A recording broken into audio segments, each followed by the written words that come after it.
All right, let's talk about the Olympics a little bit here because that seems to be a big deal. So a lot of Christians are getting upset about what's happening at the Olympics, and I'll get into that. But first of all, what did you expect?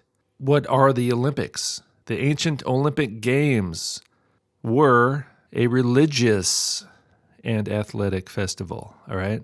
So the Olympics is a religious festival. For who? What religion are we talking about here? The religion of Zeus, all right? The ancient Greek religion with all their gods and goddesses. It's a pagan religious festival. We live in a pagan culture. We're strangers in a strange land. The Olympics were of fundamental religious importance. And the sporting events, which were held alongside ritual sacrifices honoring both Zeus and Pelops, divine hero and mythical king of Olympia. The ancient games ended around 400 AD when the emperor Theodosius I decreed that all pagan cults and practices be eliminated. So right here you can see that the Olympic Games are part of a pagan cult with pagan practices. So what do you expect? What's wrong with you people? Of course they're going to have Dionysus and all these Greek gods and goddesses, and the priesthood full of transvestites, right? These are the cultic personnel of the pagan gods are transvestites. It's in the Bible if you look at the Greek and Hebrew. People are getting all upset. Oh, the ancient pagan cult is behaving like an ancient pagan cult, and they have ancient pagan practices. Of course they do. Stop watching the pagan festival. So people complaining there's too many drag queens at the Olympics. Well, there's one. No one's complaining about this drag queen or this drag queen. Why is that? The cowboy, male and female. Broad shoulders, narrow pelvis. And in fact, if you look at all of them, none of them have any breasts. No female breasts, at least, all right? These look more like male breasts. And, they're gymnasts, man. Gymnasts never have any breasts. Well, why is that? There's Mr. Biles. So it's kind of swinging the butt out to disguise the fact that they don't have a female pelvis. The hand covering up the hips. This is masculine right here. Come on, people. All right, just look around. They're all men. This is the only white one, so that's the most obvious, right? Most of the female athletes are actually men. Aya Nakamura. All right, it's a Japanese name. Doesn't look all that Japanese, though. Maybe it's half Jamaican. There's some masculinity going on there that needs to be questioned. Serena Williams was there, all right? Another drag queen, another abomination. The actual torch itself comes from the sun god Apollo. And then that's the torch. And it's that same exact flame that they pass around the world, and then it shows up at the Olympics. But it originates from the rays of the sun, while these priestesses are chanting and singing.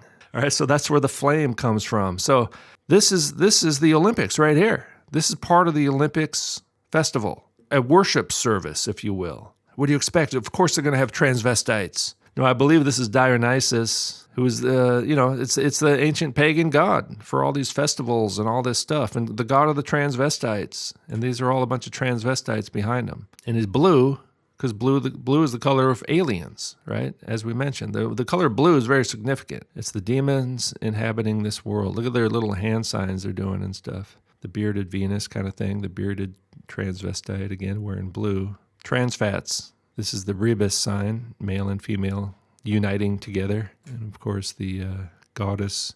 This is actually Mother Mary, by the way, does the same thing. Columbia, Astarte. All right, these are the cult functionaries, the cultic personnel of the pagan gods. So even though the Roman Empire became Christian, it wasn't yet Catholic. It became Catholic later with the decline of the Roman emperors and the rise of the popes. The popes basically became the Roman emperors, and then they brought back paganism, and partly because the people still held on to the paganism, right? They wanted to continue to worship a goddess.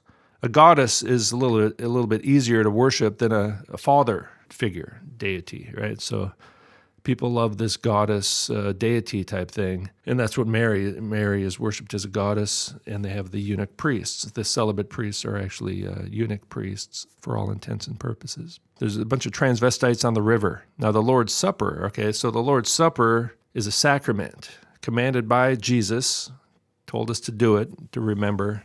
It's biblical. It's really one of the only two sacraments that we have in Christianity. The other is baptism. So this is kind of an abomination of desolation. 1 Maccabees chapter 1, let's make a covenant with the heathen. So they built a gymnasium in Jerusalem. And by the way, they used to exercise and compete in the nude for some crazy reason. I don't know why, but it made sense to them because they're heathens. Nobody uses this word anymore, do they? We got to bring this word back. Heathen's not very politically correct anymore, so that's why they use the word Gentile, but the word is ethnon, where we get the word ethnic, and remove the marks of circumcision. They abandoned the covenant. All right, so a certain amount of Jews wanted to become Greek so they could watch the Olympics and participate in the abominations. They joined with the heathens. And sold themselves to do evil. They sold out to do evil. Now notice King James says mischief. Back then, this word may have meant evil, but today the word mischief doesn't convey the extent of the evil. Evil is the best translation, in my opinion, for this word. That's kind of what the modern church is doing, isn't it? They're joining themselves with the heathen, the pagan world. Why is there an obelisk in front of the White House? Is the government Christian? No, it never has been. It was started by deists and Freemasons. So a lot of people just don't know what's going on. They don't know the ancient context. They don't know the modern context. They don't understand the world we currently live in. They are joining themselves to the heathen to do evil.